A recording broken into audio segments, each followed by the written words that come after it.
Bonjour à tous, bienvenue dans cette nouvelle vidéo, le War Apéro numéro 8. Et aujourd'hui, on s'attaque au codex Emperor. Pourquoi? Parce que c'est le codex le plus récent qui vient de sortir.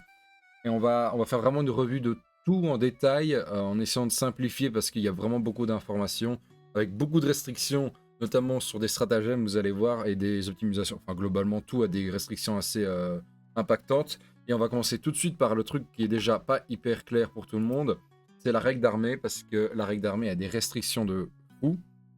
Mais globalement, on peut courir, se désengager pour tirer et charger. Ça, voilà, c'est dit. Ça, c'est la règle d'armée. Maintenant, si on s'attarde aux restrictions, ces mouvements-là, on peut les faire, mais on va pas pouvoir cibler une unité avec laquelle on était engagé au début du tour. Ça veut dire que les autres unités, elles peuvent te tirer dessus. Elles peuvent tirer sur une unité qui a été désengagée. Et elles ne pourront pas non plus cibler des tirs ou de charges si une unité amie a déjà tiré ou chargé. Et globalement, ça veut dire qu'il faut d'abord activer les unités qui aura fait le mouvement de course ou de désengagement. D'abord qu'elles tirent et qu'elles chargent avant que ce soit les autres qui tirent et qui chargent. Sinon, ça va empêcher des tirs ou des charges. Donc voilà, là, c'est ça c'est la règle d'armée. Alors, maintenant, on va s'attarder au détachement. Et le premier, c'est la confrérie des prétentieux. Alors, savoir que j'ai tout traduit, donc c'est peut-être pas les traductions exactes de GW, mais voilà, globalement, c'est ça. Alors, au niveau de la règle du premier détachement, on fait un pari au début du round de bataille sur combien d'unités dans l'armée en face on va tuer. Donc, c'est souvent le T1, vous n'allez pas faire grand-chose, mais ça va aller petit à petit. Donc, ce sera pendant votre tour et le tour adverse, vous allez faire ce pari-là. Si le pari est réussi, vous gagnez un certain nombre de points de pacte. Et si vous le ratez, bah, vous aurez des 3 BM sur votre général. A savoir que ce pari ne peut être fait seulement si votre général est sur le champ de bataille. Une fois que le général est mort, c'est fini. Et si le général est en réserve, ça marche pas non plus. Et donc, qu'est-ce qui se passe quand on a gagné ces points de pacte, disons? Bah, si vous avez un point de pacte, vous faites la relance des touches de 1. Si vous avez fait vous avez plus de 3 points, vous faites la reroll des 1 à la blesse. Je sais pas pourquoi j'ai mis 2. C'était des rerolls des 1 à la blesse, évidemment. Vous avez les touches soutenues et touches létales une fois que vous avez réussi à avoir au moins 5 points de pacte. Et vous avez les crits à 5 quand vous avez les 7 points de pacte. A savoir que si vous faites un pari de je vais tuer 4 unités et que vous en tuez finalement 5, vous gagnez 4 points. Vous ne gagnez pas 5 points. Ce sera le nombre de points que vous avez parié qui va être important. Donc ça, c'était la règle. Maintenant, voilà, là, il y a les stratagèmes. Si vous préférez regarder par vous-même les stratagèmes, voilà, ils sont en anglais. Et si vous préférez les regarder pour avoir toutes les conditions, ils sont présents. Et j'aurais fait ça pour chaque détachement. Mais nous, on va détailler ces fameux stratagèmes. Le premier, pour un CP protection du prince sombre, on donne un Philnopena 6 et un Philnopena 4 contre les blessures mortelles. Donc pas trop mal, parce qu'il y a pas mal d'invus dans l'armée. Et un Philnopena 6, ça permet de casser des dégâts. Embrasser la douleur, l'ennemi doit taper sur l'unité infanterie au choix. Et seulement au corps à corps, donc si vous avez 2 unités engagées et que par exemple il reste un modèle dans un et le pack à droite est en entier, bon, vous dépensez un CP, tu dis bah toute ton unité elle doit taper dans le dernière figurine qui reste. Comme ça vous protégez le pack qui va taper beaucoup plus fort juste après. Ensuite il y a adversaire inébranlable. On ignore tous les modificateurs de touche et de blesse. Et c'est pendant tout le tour parce que vous le déclenchez au début de la phase de commandement. De votre phase de commandement, et du coup ça fait vraiment pendant tout votre tour, donc pendant la phase de tir et la phase de corps à corps, vous n'aurez pas de malus à la touche et à la blesse. À la perfection martiale, toujours un PC, on va faire la relance des touches complète à la phase de combat. On peut se dire ouais c'est pas terrible parce qu'on a déjà une relance des 1 si on fait un pacte, mais en fait ça va permettre d'être déjà très létal. Pourquoi? Parce que vous allez voir plus tard, il y a une unité qui est très sympathique qui fait la reroll des blesses sur les objectifs. Et du coup, si vous claquez ça, bah, vous avez reroll des touches, reroll des blesses. Vous êtes sûr de tuer une unité. Et du coup, dans votre pacte, vous pouvez vous assurer qu'il y a quelque chose qui va mourir derrière. Ensuite, l'orgueil débridé. C'est après avoir détruit une unité ennemie au tir, au cac, et ben on peut augmenter le pari de 1. C'est-à-dire que si on avait parié que de 2 unités et qu'au final on sait qu'on arrive à tuer 3 unités, et ben pour un CP on dit ok non, passe à 3 comme ça, au tour prochain, j'aurai reroll des 1 à la touche et reroll des 1 à la blesse directement et pas, je serai pas bloqué. Donc ça peut être très intéressant, notamment pour passer les paliers quand on se rend compte qu'on peut faire plus. Et le dernier, c'est une armure d'adoration. Ah, c'est une armure du mépris comme les Space Marine 11, c'est le -1 PA classique. Qui ne marche que sur une unité ennemie. Alors, toujours en confrérie des prétentieux, on a les optimisations, donc le serment de servitude éternelle pour 15 points. Pourquoi j'ai mis les points? Parce que j'ai pas mis les points pour les datasheets, vous allez le voir, mais les points pour les améliorations, je les ai laissés, parce que la plupart du temps, elles ne bougent pas, ou c'est très rare qu'il y en ait une qui bouge, et du coup, ça donne comme une bonne idée. Enfin bref, c'est un héros infanterie qui est mort. Non, c'est un héros tout court, donc ça marche par exemple sur le Prince des Monstres, qui est très très bien. Et ben, après être mort, on fait un test de leadership et on revient avec des 6 PV. À savoir que quasiment toute l'armée est en leadership à 6. Donc ça fait plus de 60% de chance de revenir, ce qui est pas trop mal. Alors, serment de l'ombre de gloire. Vous donnez plus 1 leadership et plus 1 OC pour toute l'unité attachée. Bon, pour 30 points, c'est un peu cher, mais pourquoi pas. Serment des douleurs mortelles, 15 points. On sélectionne à phase de tir une unité. Enfin, c'est pendant notre phase de tir. Bon, elle est à 12 pouces, vous la sélectionnez. Elle doit faire un test de leadership. Et elle a -2 si elle est déjà choquée, donc elle a raté son test de Battle Shock. Eh ben, elle prendra des 3 BM. Pas des 3 BM flat. Bon, c'est pas trop mal, mais ça pourrait être quand même vachement mieux. Ensuite, on a le serment de la fortune impide pour 25 points. On peut changer un jet de touche, un jet de bless, un jet de sauvegarde par un 6 une fois par tour. Donc c'est sympa. 25 points, c'est peut-être un tout petit peu cher, mais vu qu'on a pas mal moyen d'avoir des touches soutenues, des touches fatales, etc., c'est pas trop mal. Et je pense pour sauver typiquement un héros au bon moment, un 6 c'est toujours bon. Donc à voir ce que ça peut donner. Donc ça c'était la confrérie, juste pour avoir le nom, des prétentieux. On passe au second détachement qui sont les élus de Slaanesh. Alors, globalement, on ignore tous les modificateurs de move, de course et de charge pour les unités héros. Donc, si un personnage qui est d'une unité, ça marche. Pour les héros génériques, les héros comme ça qui sont héros, voilà, ça marche aussi. Et ensuite, on peut avoir une relance des blessures pour une unité, moi j'ai dit une unité élue. Alors, comment est-ce qu'on devient élu? Eh ben, c'est le Warlord, donc le vote général qui sera le élu au T1, peut-être T2 ou toute la partie, comment vous sélectionnez. Typiquement, si vous jouez Fulgrim, qui est forcément le Warlord, eh ben, vous pouvez faire en sorte que ce soit lui qui soit tout le temps le Warlord. Mais sinon, pour qu'une autre unité devienne Warlord, il faut qu'une unité qui a un personnage dedans détruise une unité ennemie. Donc c'est un peu embêtant parce que ça veut dire que votre bonus, vous l'avez seulement si vous avez détruit une unité. Mais bon, vu qu'il y a des unités qui ont déjà des rerolls des blesses, on peut faire très bien faire en sorte que vous avez Fulgrim qui va tuer plein de trucs avec sa reroll de bless automatiquement et vos autres unités, vu qu'elles sont pas personnages, elles peuvent pas devenir élues. Alors, maintenant on s'attarde au stratagème, donc voilà, si vous voulez regarder en détail, vous faites pause, vous lisez par vous-même si vous préférez, mais nous on va encore détailler les stratagèmes.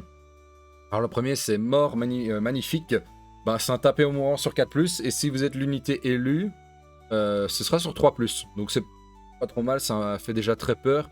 Il y a pas mal moyen d'avoir des fight first en plus dans l'armée, donc au final on peut virtuellement avoir 2 unités qui vont avoir le fight first, une qui va taper en mourant, et peut-être avec 2 autres PC, on coupe la séquence d'attaque. Donc il y a moyen vraiment de faire en sorte, si les étoiles s'alignent, on peut, en empoche-élan, on peut vraiment faire en sorte que même au tour adverse, toutes nos unités taperont. Alors, jalousie accrue, c'est plus en force pour tout le reste de l'armée après qu'une nouvelle unité élue a été désignée. C'est-à-dire que l'unité élue, bah, elle va détruire un personnage, quelque chose, et ben vous donnez plus en force.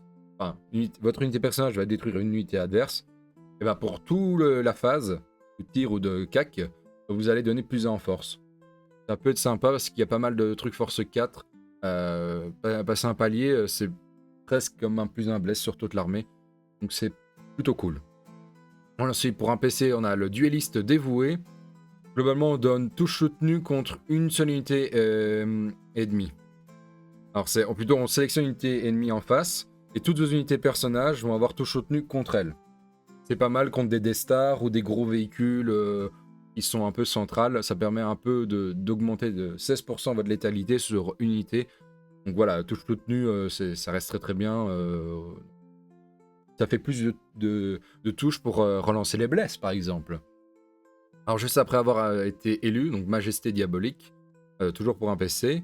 Juste après avoir été élu, toutes les unités ennemies à 6 pouces, donc c'est pendant la phase de commandement, auront un test de Battle Shock à faire à -1. Bon, c'est pas terrible, parce qu'on a un peu limité du coup si on a... C'est pas très intéressant parce que les autres stratagèmes sont mieux, et on se dit juste pour faire un test de Battle Shock, même s'il y a plein de mécanismes moyens de dégrader le leadership en Emperor Children, etc. Parce que ça fait peur l'Emperor Children. Disons que ça pourrait être utile, mais il y a pas mal de conditions. Vous devez devenir être élu, donc il va falloir tuer une unité et il faut que vous soyez... Ah, c'est pas bon, en phase de gauche, je confonds, parce qu'il y a un autre stratagème qui est comme ça. Donc non, c'est juste, vous devenez élu, et après toutes les unités ennemies à 6 pouces d'ailes ont un test de Battle Shock à -1. Bon, ça peut être bien, mais c'est quand même très situationnel, parce qu'il n'y aura pas toujours besoin que l'adversaire soit Battle Shock. Ensuite, pour un PC, refus de céder, on a plus... pardon, il y a plus 2 à la charge si une unité ennemie est déjà engagée. Donc il faudrait que... Donc par exemple, ça bloque un peu le problème de l'advance. Pourquoi? Parce que si vous voulez courir, vous pouvez pas charger une unité qui est déjà engagée. Parce qu'elle va, elle va sûrement subir des attaques de tir ou de corps à corps. Donc au final, ça sert plus à s'assurer que vous avez une charge. Donc un peu situationnel, mais bon, ça peut être intéressant quand même. Et sinon, on a l'élan vengeur qui est pas mal parce que c'est un surge move de D6 pouces et on peut être à portée d'engagement. Donc ça permet quand même de faire des trucs assez sympathiques. Alors c'est un surge move, il faut que si l'adversaire se désengage. Comme vérifier que je dis pas de bêtises. C'est phase de tir. Non, c'est pas celui-là.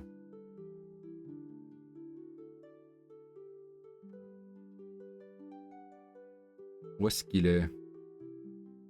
Là, il y a le touche soutenu. Il y a taper en mourant. Le plus 2 à la charge. Bah, c'est ça, un Vengeful Surge, hein, je suis pas fou. Hein. Ah non, c'est après avoir été on nous tire dessus, on peut faire un Surge Move et venir apporter un engagement. Donc c'est pas trop mal. Et on peut reroll le dice si on est l'unité élue. On peut reroll le dé. Donc c'est pas mal. Donc l'élu de Slanesh, il y a des trucs à faire. C'est moins simple que le premier détachement, mais il y a des choses à faire. Et puis il y a les optimisations, c'est vrai qu'il reste les optimisations du détachement. Alors, avis d'approuver pour 10 points, on relance les charges, et si on est l'unité élue, on a plus 2 en move. Donc c'est pas mal, avec le plus 2 à la charge, on peut vraiment aller très très loin, et on n'a pas besoin de se auto-bloquer avec une advance à faire. Donc là, on bouge déjà bien, on a plus de move, plus 2 à la charge. Donc c'est très très bien. Surtout qu'on bouge déjà très vite. Répudieux par la faiblesse. Donc c'est un test... c'est ça. Dès qu'une unité ennemie veut se désengager avec vous, elle va devoir faire un test de Desperate Escape. Et si vous êtes l'unité élue, bah, c'est un -1 au test. Donc ça peut être assez violent. Parce que du coup, c'est sur du 1, 2, 3, l'unité, les modèles en face meurent. Pierre est valeureux. On relance les tests de Battle Shock et Battle Shock naturel et de leadership. Et si on est l'unité élue, on a plus un OC. Ça peut être sympathique pour reprendre les objectifs. Typiquement, on tue une unité, mais qui reste... On a tué une petite unité à côté. Et après, on charge un truc qu'on sait qu'on va pas tuer. Pas d'autres, vous allez charger avec d'autres unités qu'on sait qu'il n'y a pas tué. Comme ça, vous restez l'unité élue et vous avez plus un OC. Donc, typiquement, vous allez voir de Battle Line qui tape assez bien au corps à corps. Et quelques-unes au tir, c'est un peu plus faible, mais au corps à corps, c'est pas trop mal. Du coup, vous pouvez avoir OC 30. C'est sympa quand même pour vous assurer de reprendre quelque chose.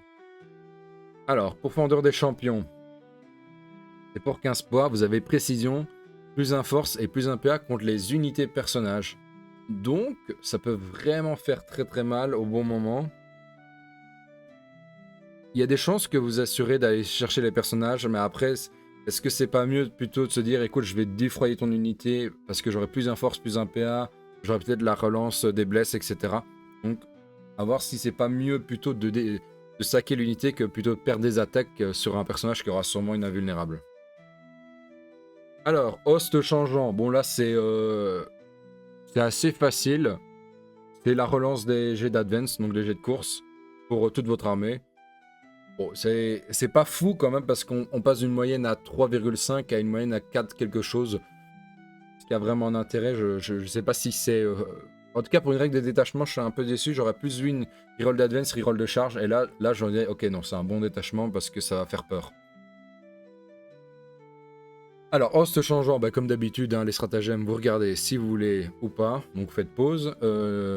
Alors, pour un CP, vous avez l'excès violent, touche soutenu 1 au corps à corps. Il n'y a pas de condition, c'est juste touche soutenu 1, c'est très très bien. Pour 2 PC, vous avez un -1 bless au corps à corps, mais que pour l'infanterie.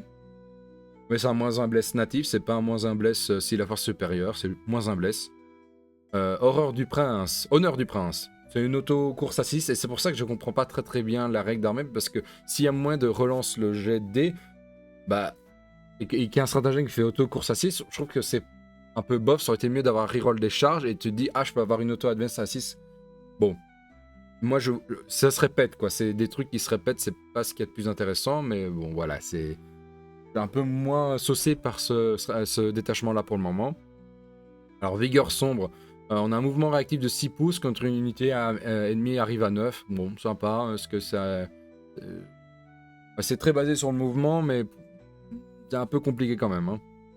On peut pour un PC, l'envie du capricieux, c'est -1 touche à la phase de tir. Donc il y a moyen d'avoir -1 touche à la phase de tir et -1 bless à la phase de corps à corps. Bon, c'est quand même beaucoup de CP. Voilà, est-ce qu'il y a moyen de moyenner? Peut-être, mais pour l'instant, les deux d'avant sont un peu plus facile à jouer que celui-là parce qu'il tourne beaucoup sur le mouvement, il y a des malus et est-ce qu'on veut vraiment claquer des CP dans ces... Enfin, c'est plus facile de tuer l'adversaire que se dire ah je vais bouger là, là, là. Alors par contre il y a un truc qui est sympa, c'est le cavalier cruel. Pour un CP, si vous avez des unités qui sont à 9 pouces du bord mais à plus de 3 pouces d'unité ennemie, vous pouvez la remettre en réserve.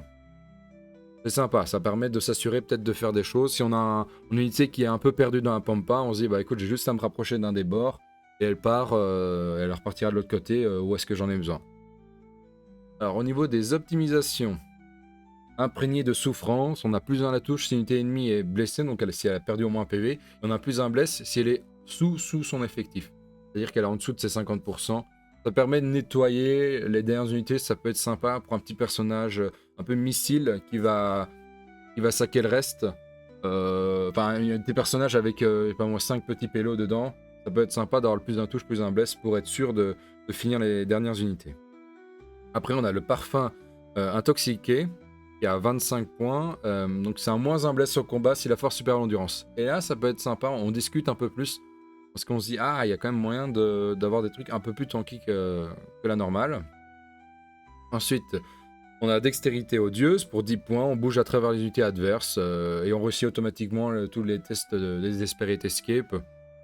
Bon, c'est si vraiment il reste vraiment que 10 points, mais je veux dire, si vous reste 15 points, vous n'allez pas chercher celui-là, vous allez chercher celui qui est en dessous. Un redéploiement de 2 unités, c'est toujours meilleur. Et je rappelle que le redéploiement avec la data slate, ça se fait après que les deux joueurs ont déployé, mais avant qu'on sache qui commence. Donc, sympathique quand même de se dire, pour 15 points, on peut redéployer 2 unités sans problème.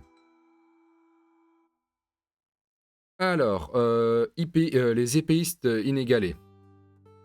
Globalement, c'est après avoir fait un mouvement de charge, vous pouvez choisir entre touche soutenue ou touche fatale. Enfin, c'est touche soutenue 1, évidemment.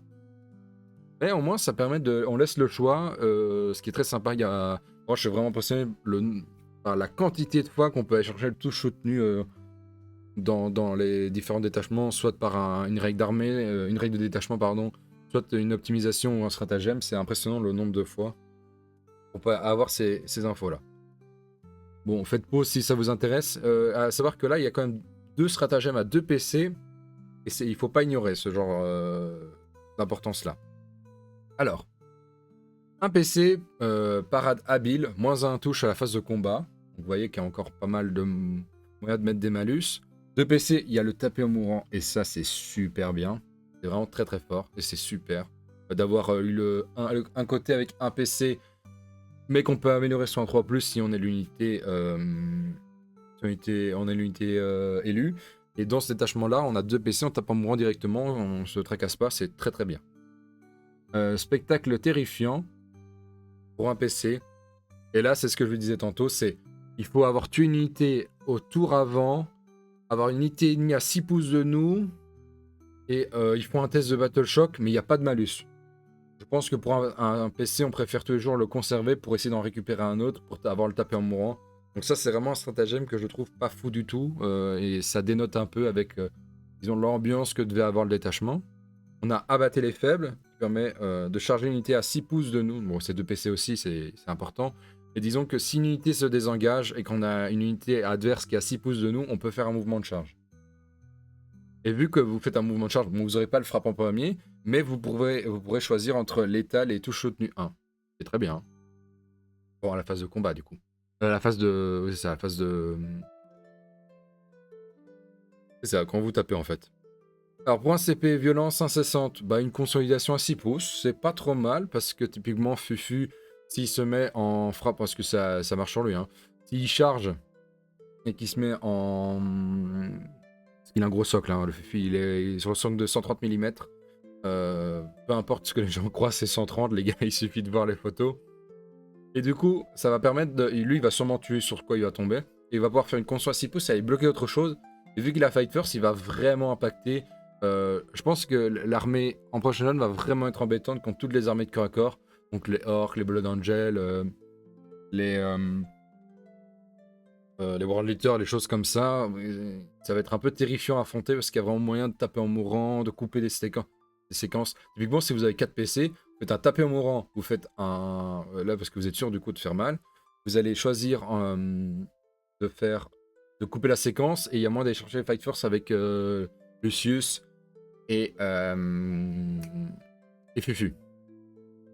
Sinon, il y a Épiste Cruel, va vous augmenter de 1 la PA au corps à corps, qui est très très bien, parce que j'avoue qu'en Approach Run, on n'a pas beaucoup de PA, on a de la PA-2, on a souvent de la PA-1 en corps à corps, on a de temps en temps de la PA-2 et de la PA-3, mais on n'a pas mieux. Du coup, ça peut être intéressant d'aller chercher de la PA-4 pour faire les trous où il y a besoin. Dès qu'il n'y a pas d'invue, là vous êtes sûr de faire très mal. Alors, au niveau des optimisations, on a pour 10 points une intervention héroïque pour 0 PC, même si elle a déjà été utilisée. Donc là, vous voyez qu'il y a moyen de faire intervention héroïque. Une deuxième. Donc là, vous en faites 2. Plus pour 2 PC, faire la charge pendant que l'adversaire s'est désengagé. Il y a vraiment moyen d'être hyper embêtant sur les armées, même les armées de tir. Ça va être chiant sur les armées de corps à corps, parce que vous avez moyen de taper, même si lui tape, donc de détruire sa ressource. Et là, pour les armées de tir, vous avez vraiment des moyens d'aller chercher ce qu'il faut pour embêter. Donc pour l'instant, cet détachement-là, je pense que ça va être le plus agréable à jouer. Alors une fois par bataille, on donne Fight First à une unité. Donc là, vous voyez qu'il y a moyen d'avoir 3 Fight First, taper un mourant et faire de la recharge derrière. Donc voilà, ça peut vraiment être terrifiant à affronter, je trouve, ce détachement-là. On a l'optimisation de distorsion pour 25 moins, plus un touche, plus une attaque, pardon, et plus un dégât. Vous allez voir que plus tard, il y a un personnage qui permet de se donner une fois par bataille, plus 1 la PA et plus 3 attaques. Donc là, on passerait plus 4 attaques et plus 1 la PA, plus 1 au dégâts. Bon, avec touche soutenue ou touche fatale, ça va faire très très mal quand même. Hein. Pourfendeur des héros, pour 30 points, on combat une deuxième fois. Mais il y a une condition quand même, il faut que l'unité sur laquelle il va taper, il reste au moins 3 figurines. Donc ça marche pas, et c'est que sur les héros infanterie, donc ça ne marchera pas sur... En héros infanterie, vous avez que des héros infanterie, je crois, pour mettre des optimisations. Donc, je sais pas pourquoi il le précise d'ailleurs. Parce qu'il y a, en personnage qui est pas infanterie, il y a que Fulgrim, et Fulgrim est nommé, donc il peut pas avoir d'optimisation. Donc je dois avouer pourquoi ils ont mis infanterie, c'est une bonne question. Parce qu'on peut jouer les démons, je crois qu'on peut jouer les démons que dans le détachement démon. Donc je comprends pas pourquoi il y a ça. Bon, il combat une deuxième fois, c'est très bien. Bon, après, les problèmes, c'est que les 4 optimisations sont bien. De taper 2 fois, taper en fight first, plus une attaque, plus un dégât, ou avoir une intervention héroïque pour 0 PC. Bon, il y a quoi à faire, quoi. Alors, l'éviscération rapide. Là, je dois avouer que je suis un peu déçu. Parce que c'est le truc et les transports, je me suis dit, il y a moyen de faire plein de trucs. S'il y a moyen de rembarquer, désembarquer, etc., ça va être trop bien. Et en fait, la règle d'armée, c'est si vous désembarquez, vous avez des 1 à la touche et des 1 à la blesse. Sauf qu'il n'y a pas beaucoup de moyens de réembarquer dans le véhicule. Donc en fait, ça va marcher une seule fois et le bonus n'est pas si fort que ça. Je vous rappelle qu'il y a un lot de détachement qui donne déjà ça. Si vous avez tué 3 unités. Hein. Donc vous allez les chercher, votre 3 unités, et vous aurez ça toute la fin de la bataille. Et là, c'est que pour les unités qui sont dans des transports. Bon. Je trouve ça un peu... En plus, c'est que le tour, c'est même pas le round. C'est-à-dire que vous faites ça, vous faites vos machins. Si vous êtes encore corps à corps, vous avez plus vos bonus. Hein. Donc, avec des détachements, pas faux folle quand même. Hein. Encore une fois, si vous voulez prendre en photo, regardez vos stratagèmes posément. Alors, il y a pour un PC au suivant, si on détruit une unité au corps à corps, on peut réembarquer dans un véhicule, mais il faut être entièrement à 6 pouces. Il y a quand même pas mal de conditions, c'est un poil embêtant, à moins qu'on, avec les Flawless Blades qui peuvent rentrer dans le Land Raider, là ça peut rentrer parce qu'il n'y a pas beaucoup de socles, mais dès que vous serez à 10 fixe, ça va être compliqué de rentrer dans un véhicule. Donc pour l'instant, voilà, le seul moyen de réembarquer, il faut avoir tué une unité, il faut être entièrement à 6. Ouais, les conditions elles sont quand même un peu compliquées. Hein. Après, on a courir et récupérer pour un PC, et là c'est que les tourmentors que ça marche, parce que les tourmentors ont le sticky objo, et ben on donne le sticky objo plus ou moins au véhicule pour un PC, mais que pour un objectif sur le moment même. Il reste pas sticky toute la partie, c'est à la phase où vous activez le PC. Donc c'est bien d'activer ça en fin du tour adverse, comme ça marche. Alors, la percée dynamique, donc les véhicules passent à travers les figurines ennemies, mais sauf les véhicules adverses et les monstres. Bon, un peu situationnel, est-ce qu'on en aura vraiment besoin? Alors, en fait, c'est ça aussi je me pose la question. C'est parce que déjà, en Approach Challenge, on va vite. Est-ce qu'on a besoin des véhicules pour que nous, on avance et qu'on sorte et qu'on charge? Je pense pas, et vu que la règle de détachement est pas folle et que les stratagèmes pour l'instant sont pas fous, ça me fait poser question quand même sur son intérêt pour le moment.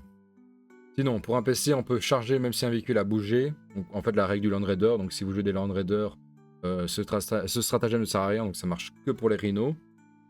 Et vous allez voir que les rhinos ont déjà une règle à la base. Donc, un peu spéciale. Donc, là, vraiment, vous allez voir plus tard. Je pense qu'il va falloir expliquer un peu plus comment ça marche. Parce que là, il y a vraiment des difficultés à comprendre. Le codex en Channel est très compliqué, je trouve. Bon, sinon on a le désembarquement réactif. Après avoir subi des tirs sur un véhicule, eh ben, on peut sortir à 6 pouces. C'est-à-dire le véhicule se fait tirer dessus, il n'est pas mort mais il est presque mort, bah, vous pouvez dire bah, pour un CP je sors. Comme ça, quand je débarquement d'urgence, je vais pas subir des blessures mortelles. Ça peut être sympa, oui. Ou alors tu sens que l'adversaire va te charger après, bah, tu sors de ton véhicule et ça permet de ne pas être bloqué au tour adverse parce tu vas exploser, tu vas devoir sortir tes figurines. Et s'il fait une consolidation 3, il peut peut-être te rentrer dans les pattes. Là, ça permet de se protéger un peu plus. Alors, niveau après le dernier PC, c'est attaque détournée. On peut mettre un Land Raider ou 2 Rhinos en réserve s'ils sont à... Alors, c'est moins de 9. Je pense que c'est quand même 9 pouces du bord. Donc, pourquoi pas avoir. Donc, ça tourne beaucoup autour des véhicules, même si je comprends pas trop l'intérêt pour le moment. Alors, au niveau des optimisations, pour 25 points, alors je trouve que alors déjà, le détachement est pas fou, les optimisations sont super chères. Pour 25 points, il faut que le personnage soit infanterie. Et ben, vous pouvez arriver un tour à l'avance si votre unité est embarquée dans un véhicule. Et ça permet d'arriver T1 ou T2 derrière le dos de l'adversaire. Bon, ok. Bon, 25 points, je trouve ça un peu cher quand même. Ce sera pas toujours utile de le faire. Frappe de fer de lance, donc c'est pour 20 points. Globalement, si vous désembarquez, vous ignorez l'Overwatch. Et vous pouvez faire la relance des charges. Bon, ça marche une seule fois, du coup, à moins que de re-rentrer dans le véhicule. Si votre adversaire, il a juste pas moyen de faire des Overwatch, vous jouez contre une armée full corps à corps, bah, typiquement, avoir juste la relance de la charge. Vous êtes à un approach zone, vous désembarquez, vous pouvez bouger, advance, charger. Alors la reroll de la charge vaut mieux pour un CP dire ah bah là ça n'a pas marché, pour un CP je relance. Donc pour 20 points je vois vraiment pas l'intérêt. Pour 35 points, c'est une fois par tour. On peut réembarquer dans un véhicule à 6 pouces après que les tirs aient... Alors c'est très compliqué. Donc en fait on sélectionne une unité à 9 pouces de nous, du personnage qui possède l'optimisation. C'est une seule fois par tour. Si l'adversaire tire sur votre unité, et si elle a 6 pouces d'un véhicule, elle peut re-rentrer dedans. Ok. Par contre, je trouve que les bulles sont très compliquées parce que même une fois par tour, on va rarement avoir 2 unités à portée, donc à 18 si on veut, ce qui est 9 d'un côté et 9 de l'autre. On va rarement avoir 2 unités à 18 pouces séparées et qui sont elles-mêmes à 6 pouces du véhicule. Je pense que c'est un peu compliqué, c'est-à-dire qu'il faut avoir un véhicule à gauche qui est à 15 pouces et un autre véhicule à 15 pouces, donc il va falloir faire super gaffe à toutes ces bulles.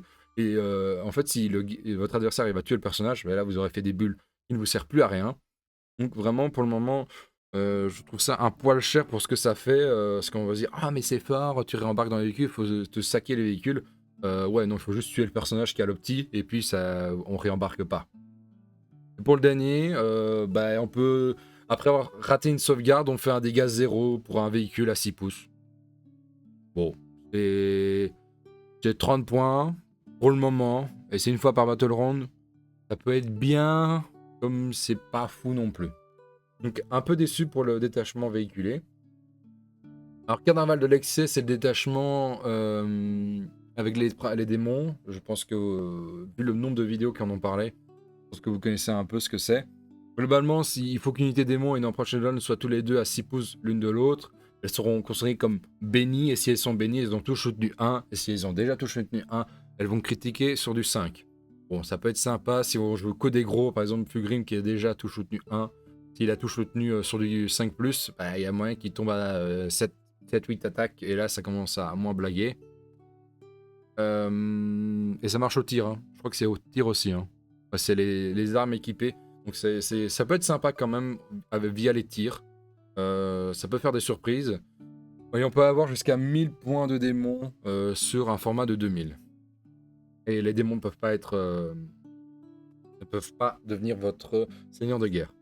Encore une fois, ça va faire une capture d'écran des stratagèmes qui sont pas fous eux non plus. Pour un CP donc soutenu par l'agonie, si une unité en Proche Run détruit une unité, vous pouvez soigner une unité démon de 3 PV flat ou de D3 plus 3 si c'est démonette, mais il faut qu'elle soit à 6 pouces de votre unité en Proche Run.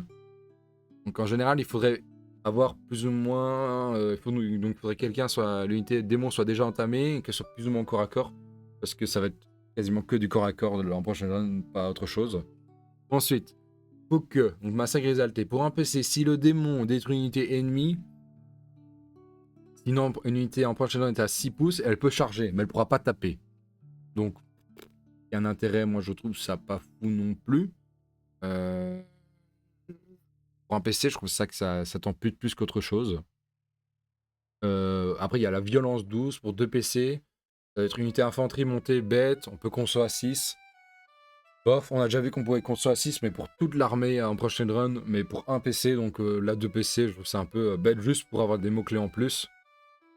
En plus, ça reste limité, c'est juste pour donner ça aux Seekers et aux Fiends, je vois pas l'intérêt. Un PC, l'élan psychofatifanatique. Je sais pas comment ça se prononce et je sais pas ce que c'est. Mais voilà, je l'ai traduit, ça dit ça. Alors, les démons peuvent advance charge, comme pour les empereurs Sheldon, mais pour qu'elles puissent charger, il faut que l'unité empereur Sheldon soit déjà à portée d'engagement d'une autre unité. Waouh! Et en plus, ils pourront charger que l'unité à laquelle les empereurs Sheldon sont engagés. Donc en fait, c'est ça que je suis pas fan du tout de ce détachement, c'est qu'il y a que des conditions. Il n'y a pas un effet da. Non, c'est conditions ou alors ça coûte 2 PC pour pas grand chose. Ensuite, il y a réaction étrange, moins 1 touche au tir, on l'a déjà vu, sympa, mais est-ce qu'on en a besoin Oui, on aura peut-être besoin, mais ça reste quand même très situationnel, mais ça peut faire quand même la différence. Ensuite, pour 2 PC, vous pouvez... Alors, c'est encore compliqué, hein. C'est vraiment que compliqué, hein. Children, en Pro Children, là, le codex, c'est que... Il n'y a pas un truc simple. À part peut-être le truc qui donne soit les touches fatales ou touches soutenues, le reste, il n'y a rien de simple. Mais bon, on va pouvoir prendre une unité des monettes qui n'est pas engagée, elle va repartir en réserve. Et si vous la mettez à 9 pouces d'un Emperor Children, elle peut arriver à 6 pouces d'unité ennemie.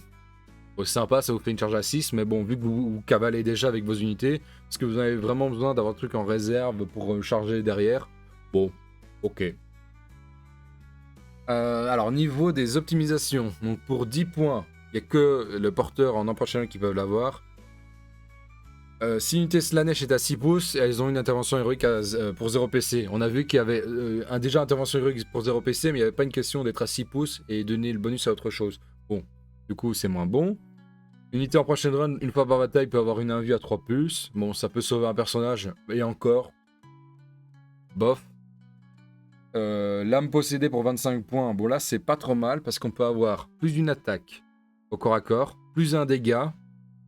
Et si on veut, on peut même avoir plus de Devastating Wound, mais du coup, l'arme devient hasardeux. Ah, en vrai, c'est pas vraiment ça. Vous avez plus un attaque d'office. Et si vous voulez, vous avez plus un dégât, plus de Deva Wound. Et vous avez la règle Hazardous. Donc, ça peut être sympa, typiquement, je pense au personnage qui peut se mettre plus 3 attaques et plus 1 PA. Dès que vous passez à plus 4 attaques, en dégâts 3, PA-3, et vous êtes Deva Wound. Et vous avez 8 attaques. Vous en avez 9, donc ça discute pas trop mal. Mais bon, vu tout le reste, en fait, on se dit, bah, ok, on va tester, mais ça reste pas foufou. Après, pour 30 points, pour une unité en prochaine run ou Keeper of Secret, alors si vous la faites courir, elle bouge de 6 en plus et elle peut traverser l'unité ennemie et elle réussit automatiquement ses tests de Desperate Escape. Bon, ça, je dois avouer que c'est pas trop mal. 30 points, c'est cher, mais sur un Keeper où ça bouge de 14, vous la faites Advance. Elle bougera de 6 en plus, donc ce sera 20 plus D6. Vous traversez les unités ennemies et vous pouvez charger à peu près ce que vous voulez. Bon, c'est sympa. Est-ce que c'est un intérêt? Je sais pas. Mais en tout cas, voilà. Alors, on va s'attaquer au datasheet. On va faire tous les personnages. Donc, moi, je me concentre vraiment sur les emplois de Children. Et puis, on va regarder pour les datasheets des démons. Donc, les emplois de Children. Il y a Fulgrim, évidemment. Je vais pas aller dans le détail de toutes ses caractéristiques, vous les voyez à l'écran. Je vais juste parler vraiment de ces règles qui vont créer le personnage, disons. Donc si vous l'avez sur table, c'est votre Warlord. Il bouge quand même de 16, ça je veux quand même le préciser parce que les autres bougent de 14. Et Mortarion bouge de 10 pour les autres Primarques. Et lui, il a gardé Endurance 11, il n'a pas perdu de l'Endurance par rapport à... Par exemple, Mortarion, il a perdu du mouvement, mais il a gagné 1 Endurance et le Film Open à 5. Bon là, il a quand même gagné 2 de pouces, donc c'est cool. Alors, au niveau de sa règle, il a 2 règles, mais l'une de ces 2 règles, c'est les auras qu'il choisit. Globalement, dès qu'il va toucher va toucher d'office au tir ou au cac une unité, Fufu va l'empoisonner. Et globalement, à chaque phase de commandement des 2 joueurs, c'est pour ça qu'il y a un 2 entre parenthèses, sur un 4+, elle va subir des 3 BM jusqu'à la fin de la partie. Donc il y a juste pas au T1 à la limite, à moins que vous soyez joueur 1. Souvent en T1 ça va pas apparaître. Mais globalement, ce que vous allez toujours faire, c'est tirer sur une unité et charger une autre unité pour essayer de la taper. Ça, vous avez toujours 2 unités qui sont empoisonnées. Et si vous gérez bien votre truc, ça veut dire sur tout le long de la bataille, sauf au T1, vous allez pouvoir avoir jusqu'à 8 unités adverses qui vont, sur un 4+, à chaque fois, vont se prendre des 3 blessures mortelles. Donc à la longue, c'est vraiment... on gratte, mais ça peut faire très très mal, typiquement sur les unités qui sont très armurées, mais qui n'ont pas de Feel No Pain. Donc c'est... Au début, je me disais c'était pas très fort, mais en regardant l'utilisation que ça peut avoir, ça peut être quand même très bien.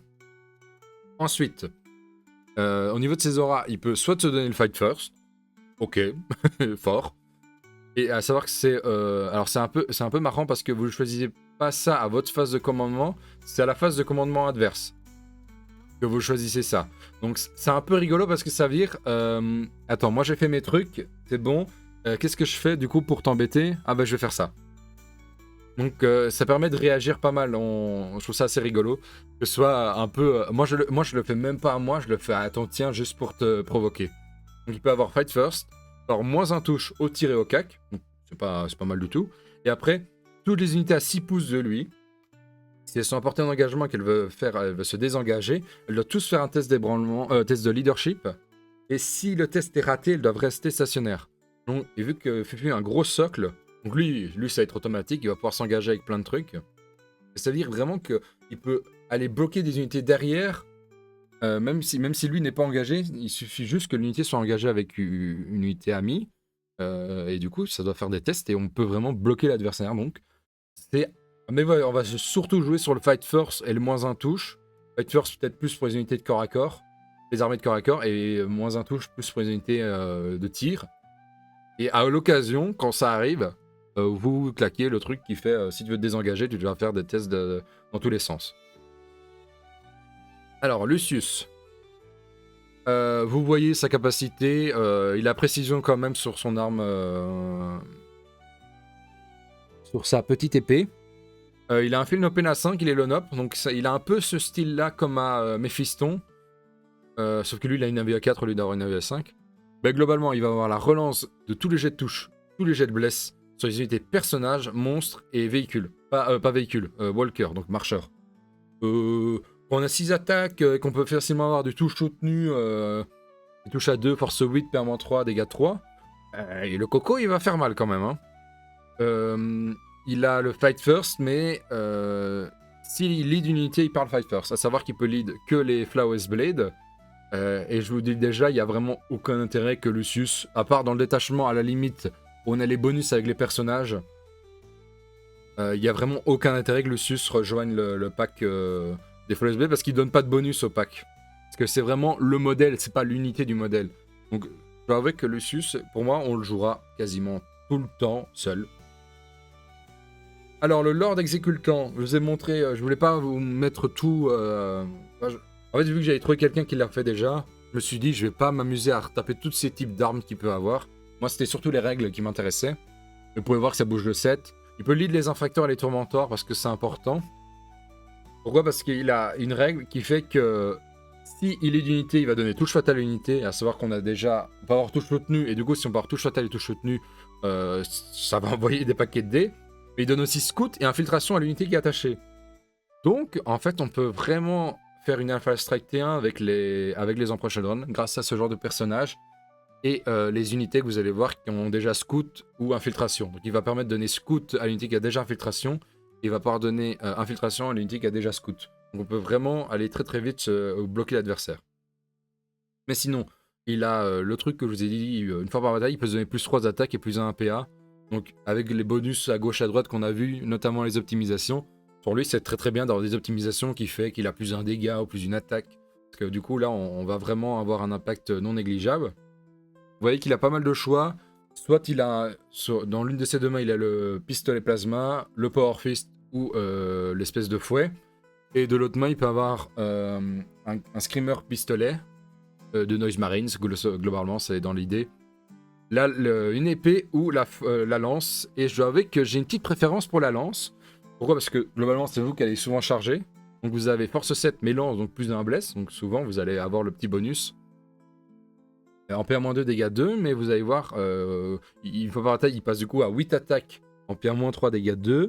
Avec lance et force 7. Donc si vous voulez aller choper les unités qui sont en dessous de force 7, vous allez blesser tout à 2. Il y a les trucs qui avaient les plus d'un dégât, etc. Donc lui, vraiment, le Lord Exultant, il paye pas de mine comme ça, mais il va faire mal à la longue. Donc très très bien. Argond, il donne pas moins un CP, que ça j'aurais bien aimé qu'il fasse, parce qu'on a beaucoup de trucs à 2 CP. Bon bah tant pis. Alors le Lord Cacophoniste, qui comme Endurance 5, c'est assez marrant pour le remarquer, il va pouvoir lead les Noise Marines et les Terminators. Donc quand même cool, ça veut dire qu'il y a quand même un personnage qui va pouvoir lead les Terminators. C'est ce que je reprochais de me dire, merde, il n'y a pas de personnage Terminator, donc il y a zéro moyen d'améliorer les Termis. Il y a quand même un moyen, parce que lui, s'il lead une unité, il va donner touche soutenue 1, donc lui, il va toujours lead une unité, parce que touche soutenue 1, ça va marcher sur lui aussi, et du coup, ça va vraiment être très bien. Il peut soit avoir 2 pistolets, soit un pistolet et une épée énergétique. Je pense qu'on peut aller chercher les 2 pistolets, parce qu'avec le touche soutenu, le inner cover, le PR-1 dégâts 2, c'est plus intéressant que 6 attaques en dégâts 1. Enfin, je pense. Et sinon, ce qu'il va faire aussi, ce qui est sympa, il va tirer, et si la cible c'était une infanterie, vous lancez 3d6, sur chaque 4+, c'est une BM. Si vous avez fait au moins une BM, alors l'unité en face va faire un test de Battle Shock. Vous vous rappelez, il y a déjà plein de mécanismes de faire des tests de Battle Shock ou de faire moins 1 à ces résultats-là. Donc il y a vraiment moyen de faire très très mal à force. Hein. Et nous, on a beaucoup de moyens de passer outre les Desperate Escape, et sur certains détachements, il y avait moyen de mettre moins 1 adversaire, donc faire Battle Shock et puis tu fais tu veux désengager, ben tu dois déjà faire ton test de leadership si tu peux, et si tu veux vraiment, on peut te mettre moins 1 au test de Desperate Escape parce que tu es déjà ébranlé. Parce que voilà, avec sa capacité, il peut ébranler. Et du coup, tu vas perdre des figurines derrière. Donc il y a vraiment moyen de rendre le gameplay en Emperor Children très anxiogène. Alors le sorcier, il bouge quand même de 7, il a gagné son plus 1 move. Par contre, il a plus du tout les mêmes règles. Il donne le cover. Avant, il donnait un moins 1 touche. J'aurais préféré avoir un moins 1 touche parce que le cover, on l'a tout le temps. Vraiment. Je vois pas, il y a vraiment que dans les moments comme ça, alors qu'à moins un touche, on en a beaucoup plus besoin qu'avoir le cover. Parce que nous, on va vite arriver au corps à corps, il n'y aura pas un moment où on sera un peu caché, et ah mince, il nous voit, voilà, je comprends pas trop l'intérêt. Par contre, lui, quand il va tirer, s'il tire, il tire sur une unité infanterie, il va mettre -1, 2 au mouvement et -2 à la charge. Bon, ça peut être bien si ça ralentit des trucs à gauche et à droite. Genre surtout des thermiques qui vont bouger plus que 2-3. Bon, il va ramer. Euh, Moi, je suis pas convaincu par le sorcier. Vraiment, s'il avait gardé le -1 touche, on pourrait se dire, ah, il peut être sympa. Parce qu'il lead vraiment que les infractors, les tourmentors et les noise marines. Il y a noise marine endurance 5 et -1 touche, ça peut être sympa. Bon, c'est pas le cas, donc un peu tant pis. Alors, on a le prince de démon classique qui bouge quand même de 10. Lui, il a gagné ses 2 pouces de mouvement. Il a toujours son côté Lonop à 3 pouces, mais s'il il a une unité infanterie Slanesh à côté de lui. Il augmente la PA des armes, des figurines amies si elles sont à 6 pouces. Mon Slanesh, globalement, ça va être unité amie. Mais si elles ont pas un mouvement de charge, donc je vous ai dit, hein, il y avait moyen de. On a déjà pas beaucoup de PA. Alors le stratagème +1 PA avec lui et sur le côté, ça peut être sympa parce qu'on peut aller chercher de la PA-4, PA-5. Donc là, on fait sauter vraiment toutes les sauvegardes. Bon, à part les invus. Les invus, mais vu qu'on a déjà pas mal de PA-2, PA-3, en général, on va vite les atteindre. Et lui, la première fois qu'il est tué et qu'il a pas pu taper sur un de plus, il pourra quand même taper. C'est sympa. Vu qu'il bouge le 10, il va pouvoir avancer un peu plus vite que les autres. Et là, lui, il a toujours l'advance charge, et donc c'est très bien. Hein. Mais je préfère quand même le prince démon volant, parce que lui, il bouge de 14. Non, lui, il va aller chercher ce qu'il veut, vraiment. Et lui, il a -1. Alors, il a une endurance de moins, mais il a -1 dégâts. Donc ça, c'est quand même un truc de fou. Et s'il fait une charge, en fait, on regarde le nombre de PV qui lui reste, et on lance autant de dés, et sur un 4+, ça fait une blessure mortelle. Vu qu'il a quand même 10 PV, ben, la première fois qu'il va charger, il va mettre 5 blessures mortelles cash déjà. Donc il peut aller charger vraiment les gros monstres pour aller les chercher et finir les derniers points de vie. Et je vous rappelle qu'il y a une optimisation dans un détachement qui permet un test de leadership. Donc c'est que à 6, entre guillemets. Il va pouvoir revenir avec des 6 PV. Donc il va quand même, c'est-à-dire même s'il est mort, hop, il aura toujours le -1 dégâts. Et ça va être une vraie épine dans le pied. Donc moi j'aime beaucoup le prince démon volant. De Slanesh. Alors on passe aux unités un peu plus génériques, donc les infractors. Bon, ils ont globalement, ils ont le scout, eux, ils ont la relance des 1 natif à la blesse, et si tu es sur objectif, tu as la reroll de tout, de la blessure, pas reroll de tout, les reroll des blesses sur les objectifs. Donc ils font mal, parce qu'ils ont des bonnes épées en force 4, PA-2, dégâts 1, ils ont tous précision, donc eux ils vont aller chercher les personnages sans aucun souci. Et quand ils tuent une unité, on fait un test de leadership, et si on le réussit, on a plus un CP. C'est le seul moyen d'avoir des CP supplémentaires, à part défausser les cartes. Donc c'est vraiment très utile d'avoir ce genre d'unité un peu couteau suisse qui peut aller chercher soit des packs assez facilement, ou alors aller chercher les personnages. Et on pense notamment au stratagème qui donne le plus en force. Vu que quasi tous les Marines, enfin le type Marines a endurance 4, avec une force 5, c'est comme si on avait un plus un bless au final. Et vu le nombre d'attaques, parce qu'on va comme tourner à autour de 40 attaques, souvent on va pouvoir aller chercher le touche soutenu sans trop de difficultés. Donc virtuellement c'est comme si on touchait à 2, et si on a la reroll des blesses en plus derrière, quand on touche à 3, on va être heureux, en PA-2, dégâts 1. On va pouvoir aller chercher les personnages sans trop de difficultés. Ils sont battle line, ils ont grenade, donc ils peuvent faire pas mal de trucs. Et je vous rappelle que si le Lord Exultant les lead, eh ben, les cocos, ils ont quand même infiltration plus scout. Donc, ça peut être vachement bien. Alors, les tournois en torche, ça, c'est sûr qu'on va en voir. Ils ont Sticky Objo Infiltrateur, donc c'est tout ce qu'il faut pour prendre le contrôle de la map. Et eux aussi, quand ils tuent une unité, ils font un test de leadership, et s'ils réussissent, ils gagnent un PC. Bon, eux, ce sera peut-être moins utile cet aspect-là, parce qu'ils vont que se défendre un peu au tir. Pourquoi? Parce que par tranche de 5, on va avoir un Melta et un... Ah, comment il s'appelle? Oui, d'ailleurs, je viens de me rendre compte que j'ai... Non, c'est bon, hein, je me suis pas trompé, hein, c'est le... Non, c'est bon, j'ai cru que j'avais trompé les images, mais non, c'est bon. Donc ils peuvent avoir soit un Meltagun, soit un Plasma Gun. Enfin, par tranche de 5, ils peuvent avoir un et un de chaque. Donc ça va faire un peu mal, mais est-ce que ça va jamais vraiment tuer une unité? Le reste, c'est des Ball Guns qui sont force 4, pas de PA, dégâts 1, donc bof. Il y a juste le Sergent qui va pouvoir un peu faire mal. Typiquement, si on charge une unité d'infiltration, eux, ils vont pouvoir aller la petite découper sans trop de difficulté, notamment avec le fouet en 6 attaques, PA-1 dégâts 1, c'est tout ce qu'il faut pour nettoyer les premières lignes. Donc ça va... Ils sont vraiment plus ça pour l'infiltrateur et le sticky objo, je pense que vraiment faire aller chercher des PC là où les infracteurs peuvent aller vraiment chercher ça. Allez, on passe aux Noise Marines. Donc c'est pas hyper visible, donc j'ai remis les règles en dessous. À savoir que vous allez avoir 2 Blastmaster par vague de 6 et ils sont uniquement jouables par 6. Donc les Blastmaster, c'est les armes lourdes. Tout est à 18 pouces, sauf le pistolet, Screamer.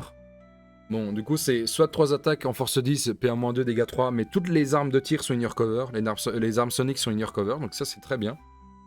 Donc il y a un petit peu un anti-élite et anti-véhicule, tout ce qui est en du 10, ça va pouvoir aller chercher quand même en PA-2 in your cover, dégâts 3. Ça cause quand même.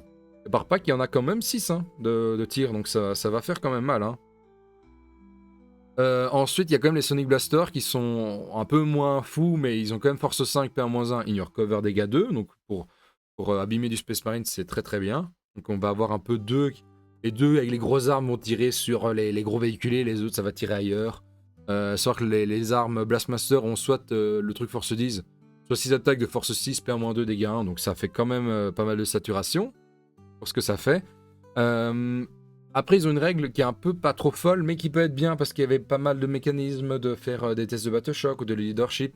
Parce que globalement, ça fait un -1 en test de leadership et Battle Shock jusqu'à votre prochaine phase de tir. Donc il y a votre phase plus la phase adverse où il va devoir faire des tests à -1. Et on a vu qu'il y avait pas mal d'en provoquer, d'en remettre des malus derrière. Du coup, on peut quand même aller chercher facilement du -2, peut-être du -3. Donc voilà, il y a quand même des choses à faire.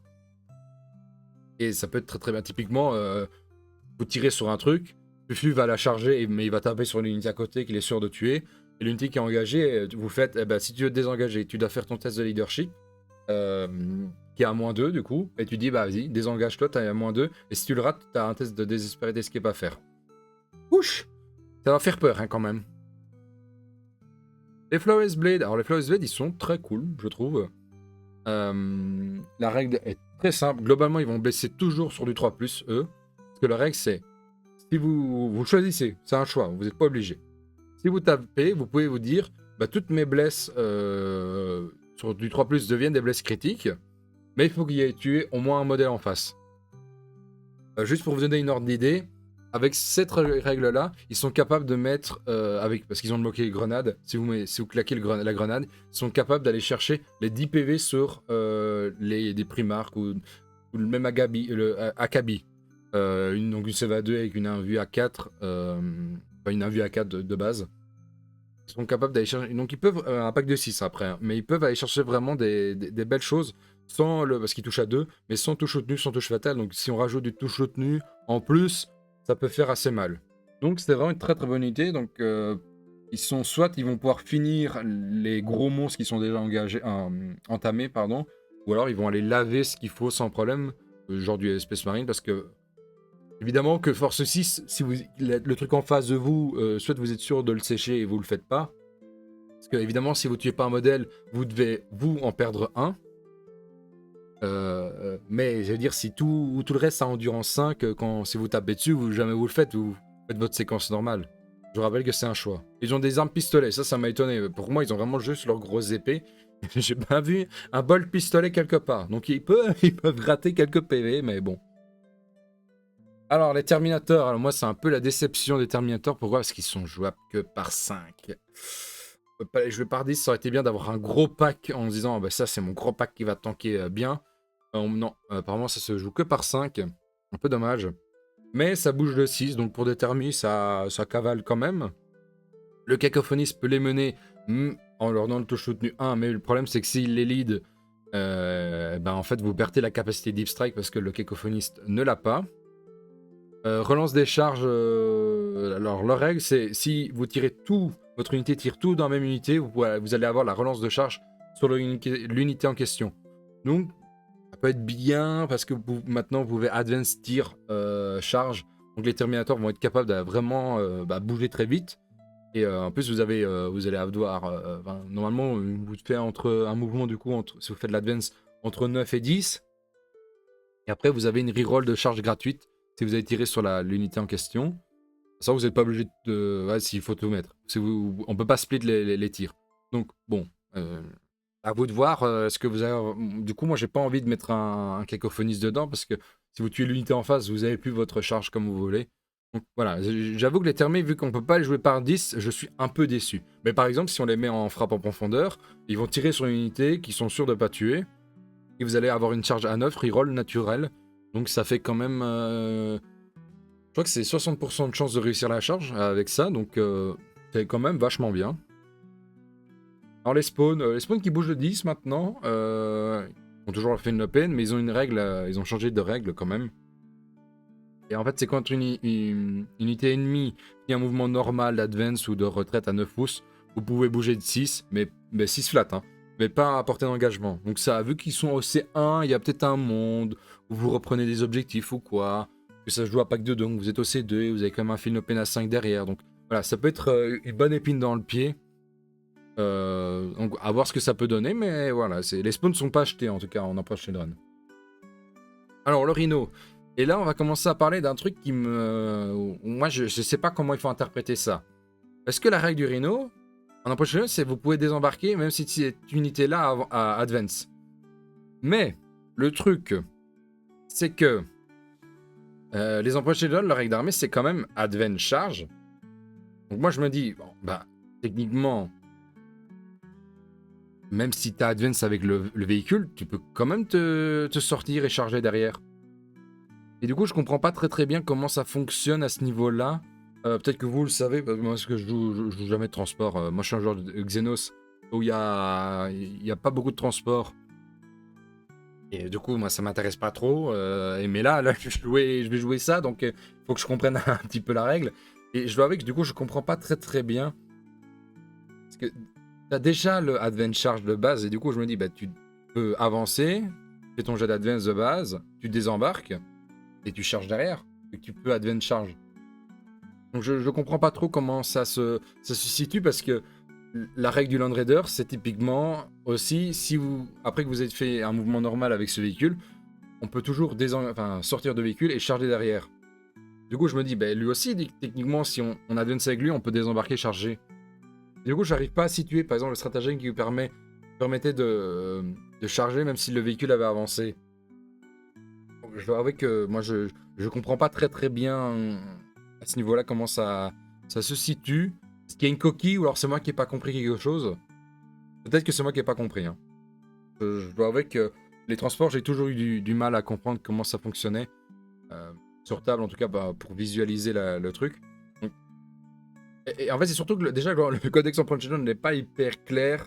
Il y a beaucoup de restrictions. C'est comment est-ce qu'on doit lire ce genre de règles. Mais sinon, le Land Raider, il est quand même passé à capacité 14. Donc et les Flow SB des Terminators comptent pour 2. Donc on peut mettre 6 Flow SB plus c'est pas mal Lucius si on veut dedans. Mais il y a un intérêt à le faire, je sais pas. La seule unité anti-véhicule au niveau du tir, même si elle est techniquement au CAC, il y a quand même... allez, il y a les Flawless Blade parce qu'ils vont blesser à 3. Il y a Fulgrim qui va aussi blesser à 3.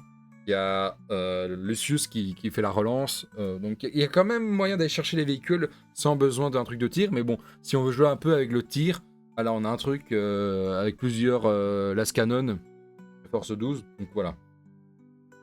Est-ce que le Land Raider sera utile? Je pense que ça va jouer sur son coup en point. Parce qu'on n'en a pas forcément besoin. Et le détachement qui pousse un peu à jouer les véhicules est pas fou. Voilà, tout simplement. Alors le Molfien, on n'a pas le Forge-Fien, on a gardé que l'unité de CAC. Bon, c'est quand même sympa parce que si lui il est blessé, il a un plus un touche. Et s'il est très blessé, il a un plus un blesse. Donc le Coco, il va quand même pouvoir en plus advance charge, etc. Il a son petit tir de Malta, bon, on s'en fout un petit peu, mais vu que ça marche également, le bonus marche aussi au tir, on se dira, bah, il y a quand même 2 tirs de Malta qui vont toucher à 2, qui vont peut-être blesser à plus, avec un MP à -4 en Malta 2, D6, donc ça peut quand même faire des petites surprises. Bon, après, il faut être à 3, hein. Mais voilà, ça peut faire des choses. Et on se retrouve quand même à avoir 12 attaques, et il y a plein de moyens d'aller chercher le touche soutenue ou du touche fatale, et on se dit quand même, ah ouais, il y a quand même 12 attaques en touche soutenue, ça va en rajouter quelques-unes sympathiques. Donc voilà, c'est quand même une bonne nouvelle. Le Molfian est quand même une bonne nouvelle. Alors Eldrake, là je dois avouer que je sais pas si c'est une faute de la part de GOE ou si c'est normal. Bon, la règle c'est toujours s'il vole au-dessus d'un truc, il mettra des BM. Mais surtout qu'il est passé en du 14. Pas en du 14. 14 PV, sauvegarde à 2 et en du 10. Donc qu'est-ce qui se passe à ce niveau-là? Est-ce que tous les violents vont passer à ce genre de datasheet? Parce que je vous rappelle que c'était endurance 9, sauvegarde à 3, 12 PV. Et là, il a gagné des bonus. Est-ce que tout le monde va avoir ce bonus-là? Peut-être. Faire jouer un peu plus les volants, mais pour le moment, je comprends pas vraiment le changement derrière. Parce que pour moi, il fallait laisser tomber les volants et ça restait nul jusqu'à la fin de la version.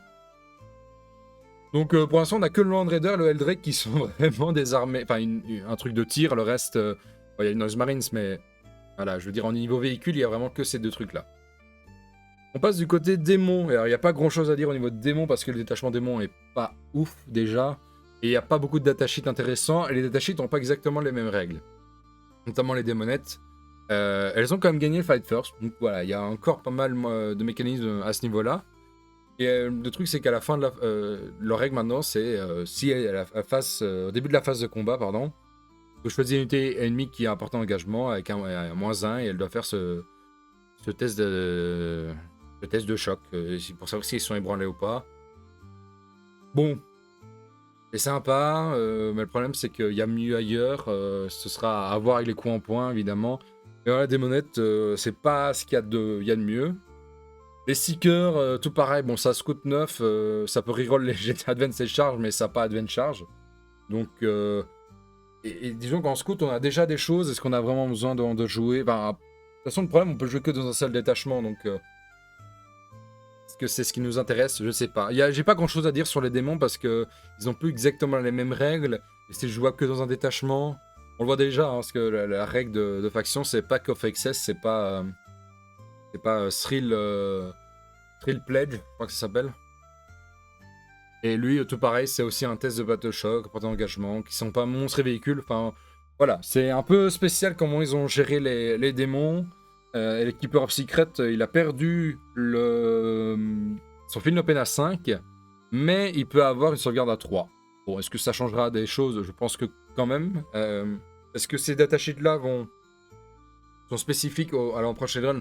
Alors quand le codex démon va sortir, est-ce que ce sera ces datasheets-là?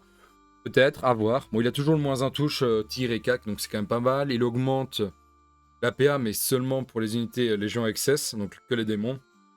Donc il n'y a même pas moyen d'essayer de comboter avec les Emperor Children.